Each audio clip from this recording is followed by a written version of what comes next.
science of turning fiction into fact. Sometimes kind of real architectural life interferes with intellectual architectural life. There is no such thing as architecture. Hello everyone, this is Vikram Prakash and you are listening to Architecture Talk. Each episode we continue to have a conversation with a contemporary thinker to advance the frontier of architectural thinking, to rethink the past, the present, and what it might be to think the future.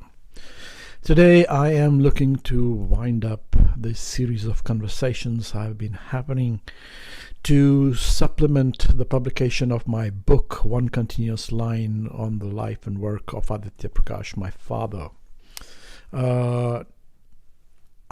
Today's conversation is with David Stein, who is one of the two sons of Joseph Allen Stein, the fantastic American-born architect who had most of his career based in New Delhi in India in the Nehruvian era from the 50s, 60s, 70s, and the 80s. Stein built a fabulous series of buildings in southern Delhi and all over Delhi, in fact, and all over India. And that complex of buildings that he did in southern Delhi is often fondly referred to as Steinabad, a place which included the Ford Foundation buildings, also the India International Center, a set of structures that I recall from my own childhood and youth and training as an architect as a pilgrimage site for all of us. Stein returned to the United States and passed away soon thereafter. And I talked to David about growing up in India and what his understanding was of Joseph Allen Stein's life and career in India. I hope you enjoyed this conversation, and if you have thoughts about it or if you have suggestions for future conversations, please do not hesitate to get in touch with me. All right, here we go. So welcome to Architecture Talk, David. You grew up in India for a lot of your life. I moved to India when I was 9. Yes. And stayed there till I was 18. Yeah. And then have returned a number of times since. Right. But 9 to 18, 9 years, you moved there with your parents and your brother. My family, sister. My father, mother, and brother. Yeah. And you have a sister too, right? No sister. Just the two brothers and my parents. All right. And why did your father move to India? Oh, it's an interesting story. Yeah. In the late 40s, my father was part of a group in California known as Telesis.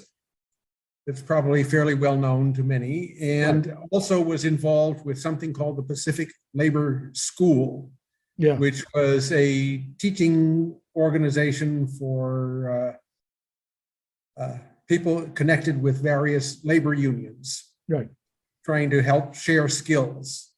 The Pacific Labor School was branded as communist by the Dies Committee, otherwise known as the HUAC. Yeah. And my father was also involved in designing a subdivision called Ladera in California, outside of Palo Alto, which was refused funding by the federal housing authorities because some of its members were Black. This was during the period when such things were considered illegal and immoral and improper. Unbelievable. And so he decided that he would prefer to go somewhere where his skills were wanted, not where he had to spend his time arguing over his right to practice them. And in the summer of 1950, we packed up and moved to Mexico briefly. Originally, my father was looking for work in Mexico, was interested in low-cost housing. Right. And but because Mexico required a 3-year residence to get a work permit, he couldn't afford to stay that long. And so we moved on first to Europe.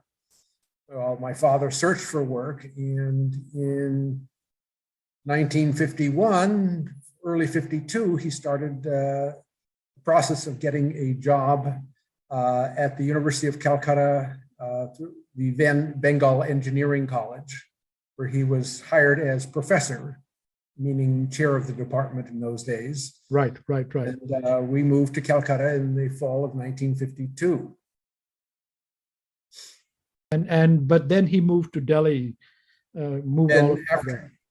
After 3 years of teaching in Calcutta, he had done some interesting work, including he designed the Himalayan Mountaineering Institute for Tenzing Norgay and the conqueror of Everest, and then also some buildings that were built in the International Low-Cost Housing Exhibition in Delhi in 1954-55. Which Jacqueline Tyrwhitt was organizing, right? Yes, Jacqueline Tyrwhitt and I don't remember the name of her associate. There was another. Doxiadis? Was Doxiadis involved? No. No, it was not Doxiadis. I don't remember the name of the person involved. Yeah. Yes, Jacqueline Tyrwhitt was there. And as I say, my father designed 2 houses for this, a low-cost rural house and a low-cost urban house. The urban house being made of brick and simple materials of an urban sort. The rural house being made of mud and thatch and bamboo. And so before you go any further on this, let me ask you a question here. What is the source of this,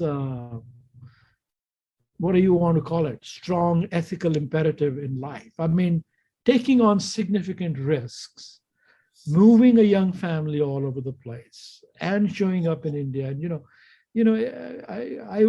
I think everybody would describe this as pretty much well against the odds. So what was the force? Well, my father and mother were both quite concerned about the state of the world, I guess one should say, and had fairly strong opinions about justice. The United States at the time was going through McCarthyism, or the antecedents to McCarthyism, and my father was very much opposed to that. He had been involved with others who had similar feeling from before. He had had a brief partnership with Gregory Ain. Gregory was also quite to the left in American terms. My father but and still, if I may push. I mean, yes, there was a strong, let's say, leftist, thinking at that time in America, but very few people, backed up and moved like this. I mean, there's something more to that. My parents were very much determined. My father was very much determined that he wanted to do something that would improve the world. He came from a background. His own parents were just small-time business family in Omaha, Nebraska. I don't know quite where he picked up his strong feelings about this, but he told me that one of the more significant events in his thinking was the fall of Barcelona in 1936 or 38, somewhere back there, to Franco. And it very much disturbed him. Why was that a significant event for him? The rise of fascism, the power of fascism. And did he feel America was going fascist by the early 50s? I think he felt that there were fascist elements in the United States, but he never gave up his American citizenship. Right. He remained an American citizen all the years in Delhi. Right. But it disturbed him greatly. He was a man of strong ethical beliefs and felt that, applying architecture, the purpose of architecture was housing humanity. And was the Holocaust a presence in his sort of mindset? I never really discussed it with him. I do know that he told me once that in some sense, my birth was an answer to the Nazi invasion of Russia and the fall of Stalingrad. Okay. But these were more from an ethical perspective. I mean, he was never a member, although to my knowledge, he was never a member of the Communist Party and didn't believe in that kind of thing, although J. Edgar Hoover did claim he was a communist. And I actually have papers that say that my father was no longer a person of interest, quote unquote, signed by J. Edgar Hoover. Oh, J. Edgar Hoover himself was like tracking your father? Oh, yes. No longer a person of interest because he'd been in Calcutta for 2 years at that point. Yeah, it becomes useless at this point, yeah. Yeah. But no, his interest was in housing humanity. He was interested in low-cost housing. This is housing. Where did that come from? This low cost, it should be housing that uplifted the spirit in the process. Yeah. Where did that come from? Where did that come from? Yeah, why? I also think of people like Laurie Baker, showing up. Yeah. Albert Meyer in a similar way, Yeah. There was a whole group of people that showed up around that time in India with a certain kind of a dedication. Oh, yes. There were a number of them. I mean, there was Ned Echeverria with the Ford Foundation. Right. And what was that I think India inspired a lot of this because of Gandhi. Gandhi. And to some extent, Nehru's vision of modernizing India made room for this because it was an egalitarian form of development, or at least it was hoped to be more egalitarian than it turned out to be. Sure.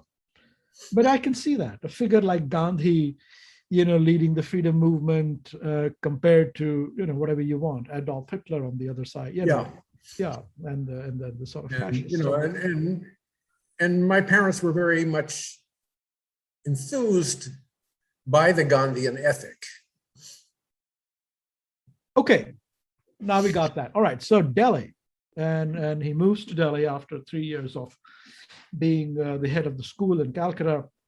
Right, and he opens an office with Ben Polk, who was another one of these Americans. Yeah.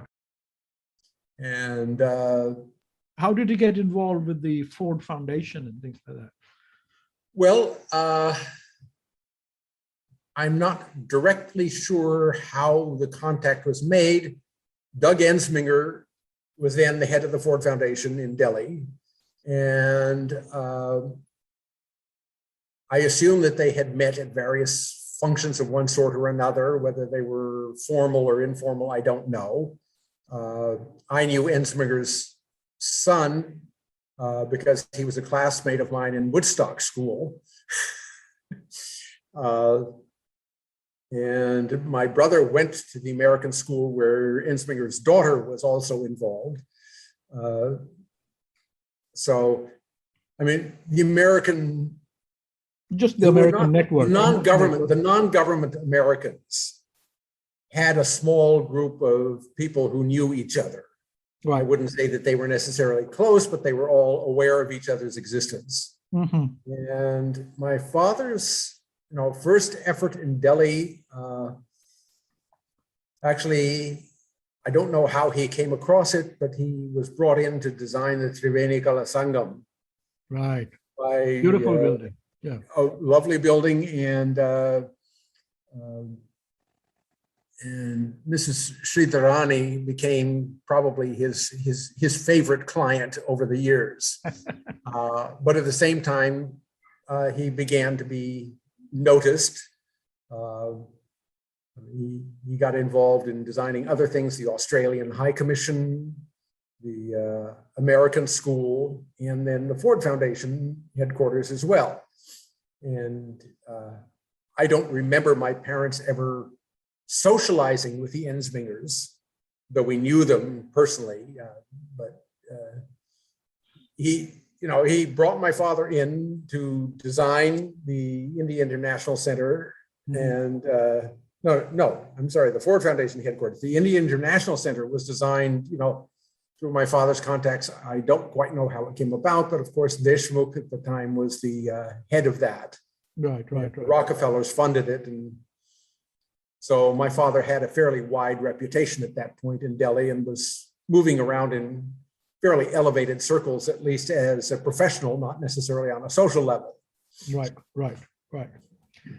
So he felt accepted into the Delhi milieu? Very much. As time goes on, one of the stories he told me, which I found very interesting, he also worked with Doshi on the design of a Gulmarg. I'm not quite sure what they were doing, but they were developing a conference center. Yeah, I think. Yeah. No, not a conference center. This was to be some sort of a resort in Gulmarg. Oh, okay. And Gulmarg, of course, was sitting right on the border with Pakistan. And so at one point, my father's invited to a meeting, and there is a group of fairly senior military personnel in the room, because this is right on the edge of their territory. Right. And my father's there, and they bring out a series of maps to look at. And one of the colonels in the room says to the group, aren't these maps sensitive? Should Mr. Stein, who is a foreigner, be looking at them? And the general in charge of this meeting says there are no foreigners in this room. What? What did he mean? What did he mean? My father was accepted as a resident of India and was not considered to be, for these purposes, a foreigner.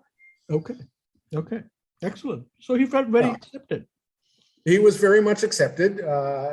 He had personal meetings with, from time to time, with the president of India, and that figure changed, of course, over the years, but he would meet with the president. Did he know Nehru? He had met Nehru, but more contact with the president. I'm not quite sure why or how. Nehru was not that much involved in the building, although he was clearly, pushing things, because one of the places that my father worked was Rourkela, where he did a couple of sectors.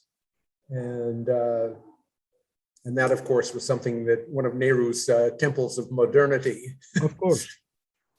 So did your dad ever talk about Chandigarh? Yes, he did talk a little bit about it. Not a great deal. He found he was something of an admirer of Corbu. He was an admirer. He was. We had gone to see l'Habitation de l'Humanité in Marseille before we came to India. I can remember walking around the building with him. No. We were waiting for the tickets to come through, and then he told a story of how he had met with Corbu sometime in India later, in I guess it would be the mid-50s, and Corbu describing how below is the ground, above is the sky, and in between is architecture.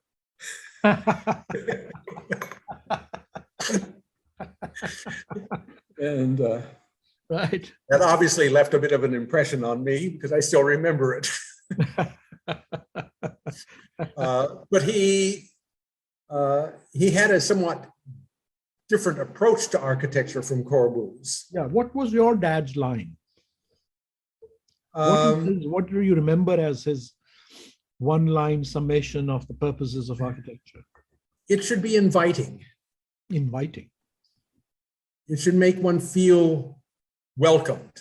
Of course, Corbu's heavy concrete did not have that quality to it. And so there was a definite difference in the style and approach to things. Right. And I can see inviting both coming out of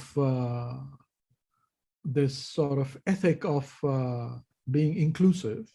Yes. Obviously, that goes back to his times why he left the United States in the first place.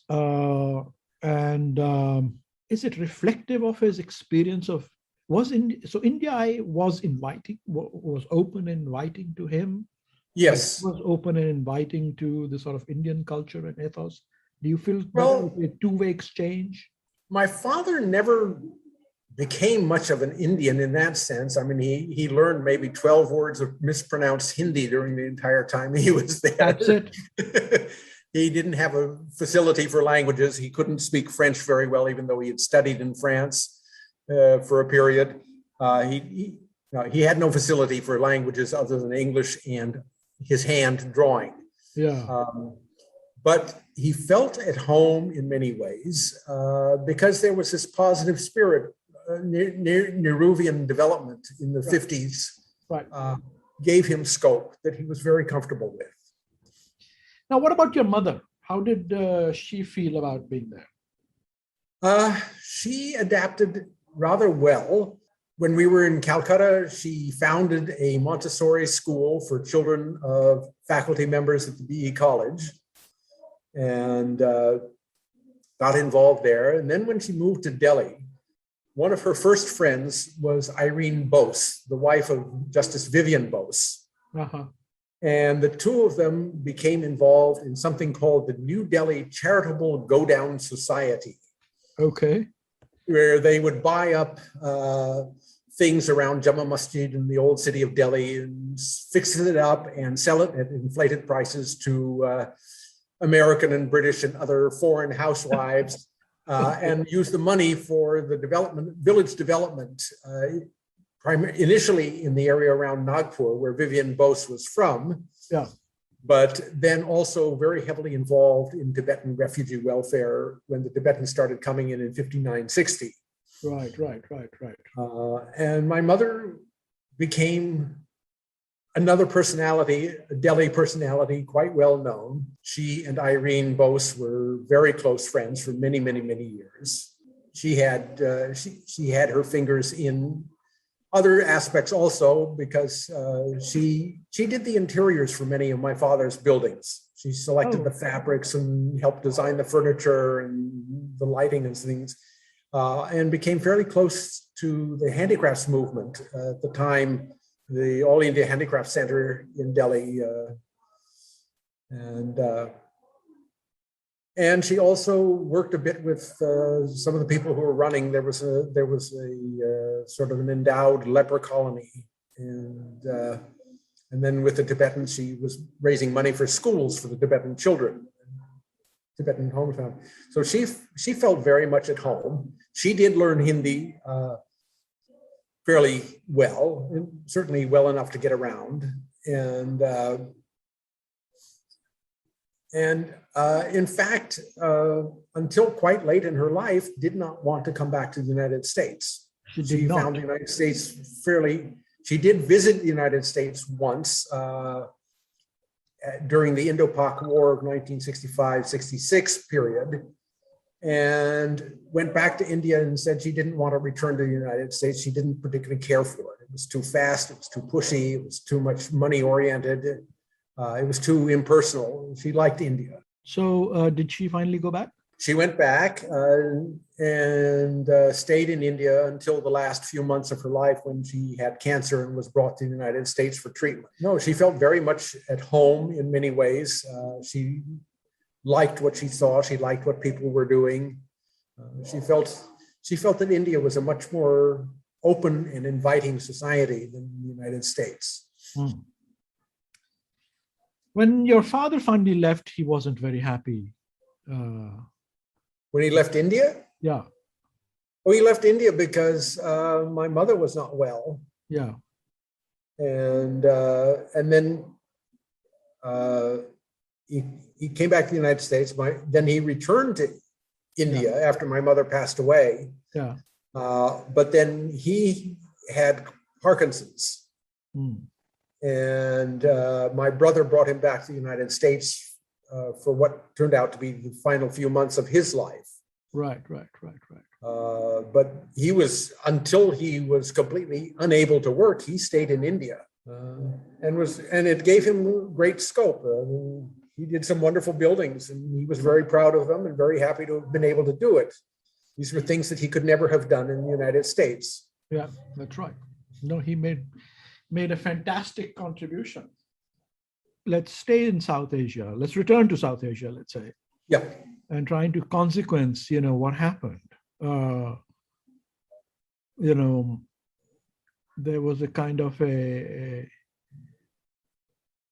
backlash against the Nehruvian enterprise in the 70s. Yeah. And that has just continued to snowball into the 80s and 90s and onwards.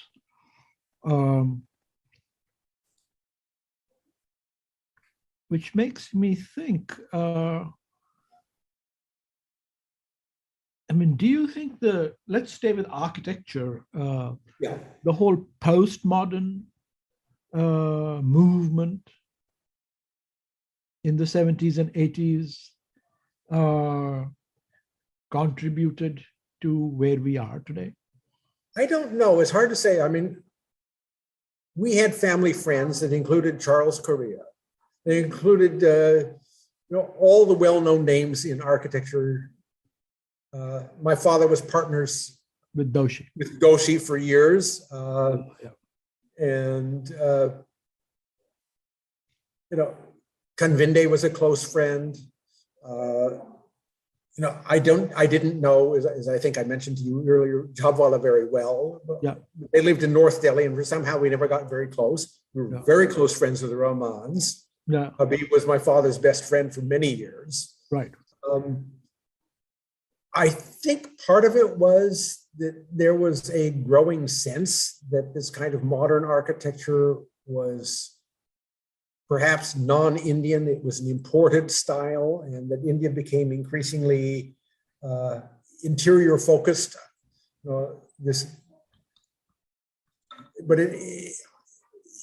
I cannot understand it entirely.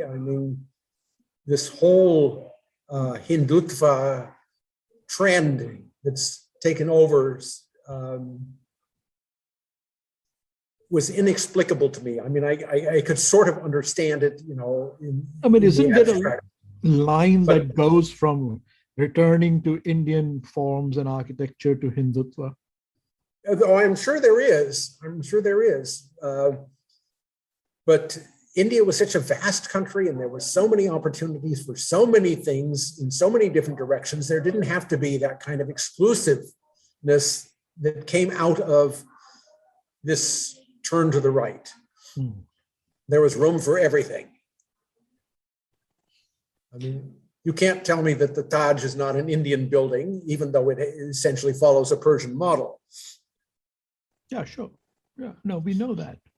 But somehow, globally, as you were saying earlier, we are witnessing the breakdown of the modernist project. Yeah. And I keep thinking,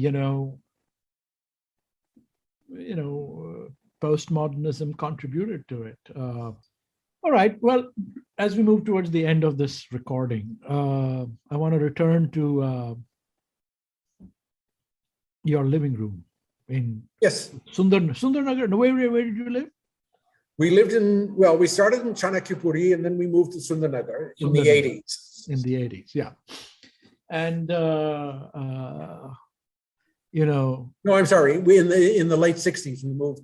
We started 55, we were in Chanakyapuri, and in 68, we moved to Sundarnagar. Sundarnagar, yes. The famous Sundarnagar office. Yes. What was it like to have all of these people, Charles Correa, Doshi, Kanvinde, etc., everybody? I don't know if my father, he must have also come to your house. What was it like to grow up in that ethos? It was wonderful. I was one of those funny kids who found the company of my father's and mother's friends much more interesting than the company of people my age. You totally are weird, David. Fine by me. I'm happy to be very different. No, I considered, Habib and Indrani Rahman were personal friends. They weren't just my parents' friends. Yeah. Charles Correa was a personal friend. Yeah. We had another couple who were very close to us, Sudhir Ghosh, who had been Gandhi's personal secretary. Yeah. And his wife Shanti. They were very close to my parents, and I knew them fairly well. Yeah. These were people I liked personally. I spent time with. Yeah. Obviously I didn't go over to their houses without an invitation via my parents kind of thing. Yeah. But, because I was much too young, but when they would come over, I was part of the conversation. I found them much more interesting than people my age. But what was it like? Did people just show up in the evenings and talk till 2 a.m. or was it all poured over drawings or was it over Solon number 1 and no, it was mostly over dinner conversations. My parents would host a dinner every couple of weeks for somebody or another. Yeah. And I would join in the conversation, and or we would go to their house. I see. There was a fair amount of openness that way. And were you eating Indian food or American food? What were you eating mostly? Mostly Indian or quasi-Indian food. My mother taught the cook to try some kinds of semi-Western food, but I think it was more likely to have shami kebabs than anything else when people came to the house. Uh-huh. Yeah, no, I mean, they went, in a sense, I wouldn't call it entirely native, but they certainly fit into the local venue. Right. Right. And they made themselves citizens of Delhi. I mean, my sense was that my father was accepted not as an American, not as an Indian, but as a citizen of Delhi. Right. Right. Interesting. As a cosmopolitan citizen of Delhi, sort of. Yeah. So it's an accurate description of the culture that I grew up to in, very much had this sense of people walking into the living room, and there was a kind of a Nehruvian modernist worldview citizenship, I think, of that era, which I think has definitely broken down now. So unfortunately. Yes, no, it's absolutely tragic. I mean, do you go back to India, David, or are you? I've been going back to India periodically. My brother still lives in New Delhi. Right. And I have been working with Auroville for the last 10 years. I got started there because a friend of mine had moved to Auroville. Uh-huh. And he was an architect also by the name of Tony Barter, an English fellow who I had known as my next door neighbor in Israel. Uh-huh. And Tony and his wife, Ilona, moved to Auroville because they had 2 daughters who were not fitting in well with the school system in Israel. And Tony was persuaded that he might find a better school in Auroville for his children who had some issues that didn't fit well with the aggressive Israeli nature. Okay. And so we went and visited, and then I got involved because I was a planner and they were looking for someone to help them plan their green belt. I see. And initially they approached my wife because she was a professor of landscape architecture. And she said, no, this is a planning problem. This is not a design problem in landscape architecture. And I got the job. All right. Thanks. And I've been going back periodically since. In fact, I've been in contact with them even as recently as yesterday. Oh, wonderful. And my issue there was, how do you deal with basically water in India is a critical element, right? Absolutely critical. And Auroville sits on the edge of the Bay of Bengal. There are no rivers in the neighborhood of Auroville. Right. And they are withdrawing water from the aquifer at a rate that has dropped the water table from 10 feet to 100 feet to 1,000 feet or something like that, much as has happened in the Punjab with the Green Revolution. Right. And I was trying to bring people together to rethink the whole method of allocating water and sharing water communally throughout the aquifer basin, and not allowing people to overpump in one area and essentially steal the resource from everybody else. Right. The commons. Yes. Yes. Well, that sounds like great work, David. Thank you for doing that. Thank you for your family's contributions to. Well, we were happy to and proud to make them, all of us. Tremendous history there. I have spent so much time in your father's buildings as a kid, as a scholar, going back, and I'm a regular visitor to the India International Center, even if I have only half a day in Delhi. The one place I want to go is the. Well, I didn't get much of a chance to use the India International Center. Well, I did for you. Yeah, well, thank you for that. And I should tell you the story of the India International Center and the Ford Foundation. Okay. You know the story? Do you have a few let's minutes? conclude with that. Tell us. Okay. Well, after the India International Center was completed, my father was invited to design next door the headquarters for the Ford Foundation in Delhi. Right.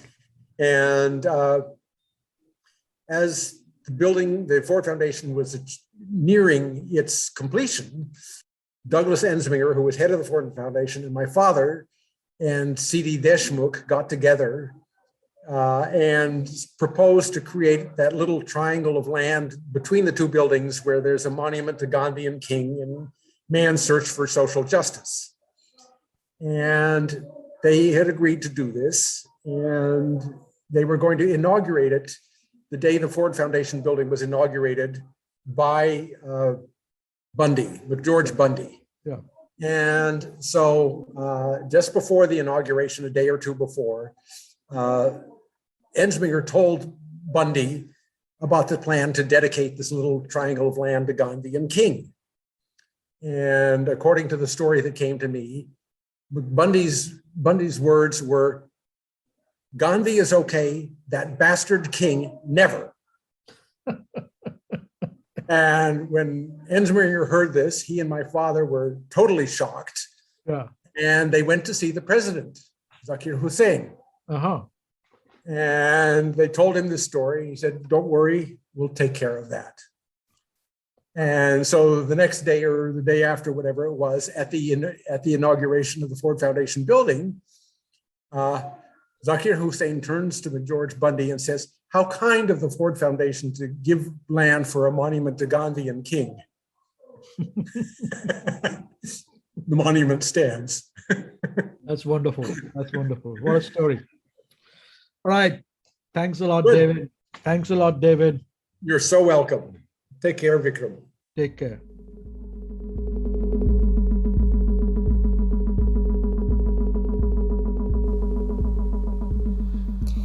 Thank you for listening to Architecture Talk. This is your producer, Amelia Jarvinen. We hope you enjoyed the conversation, and if you did, please subscribe and rate us on iTunes or Spotify. We would also love to hear from you if you have any suggestions on new topics or guests.